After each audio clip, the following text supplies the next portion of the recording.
Есть как минимум 10 рецептов приготовления идеальной курицы, и всех их объединяет одно обстоятельство. Курица для идеального рецепта должна быть идеальной. Прежде чем дело дойдет до курицы, мы приготовим ароматизаторы, которые сделают вкус куриного мяса более ярким, нарядным и интересным. Для этого нам понадобится сковорода, немного растительного масла, например, оливкового, немного масла сливочного, нарезанный репчатый лук, можно сладкий, чеснок также нарезанный, немного соли, перца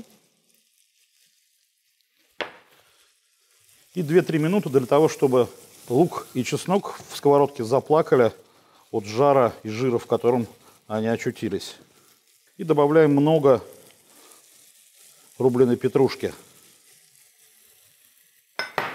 Получается вот такая нарядная ароматная смесь. И эта смесь должна постепенно, благодаря нашим усилиям, оказаться у курицы в брюхе.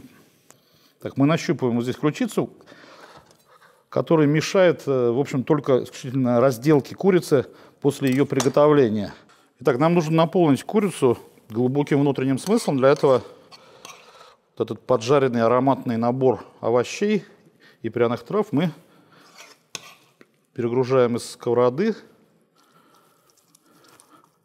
внутрь. Дальше вновь вернуться к тому, что все как будто бы так и было. Мы связываем куриные ноги кулинарной ниткой, чтобы тушка была сжата поплотнее.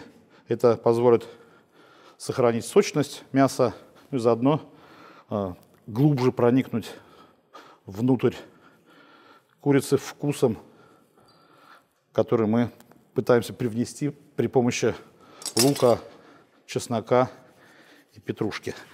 Та же сковорода, можно даже не очищать ее от остатков овощной смеси. Можно обжарить вот этот жир, чтобы придать внешнему ароматизатору куриный вкус дополнительный. Крупно нарезанный лук, крупно нарезанную морковь и крупно нарезанный сельдерей. Соль и перец. Мы обжарим овощи для того, чтобы курица сразу же по попаданию в духовку начала получать максимум аромата и вкуса от вот этого внешнего ароматизатора. Полуобжаренные овощи вываливаем в противень. Так, добавляем еще букет гарнир. Снова разогреваем сковороду. И на этот раз обжарим на ней, собственно, курицу, предварительно ее посолив и даже поперчив, пожалуй.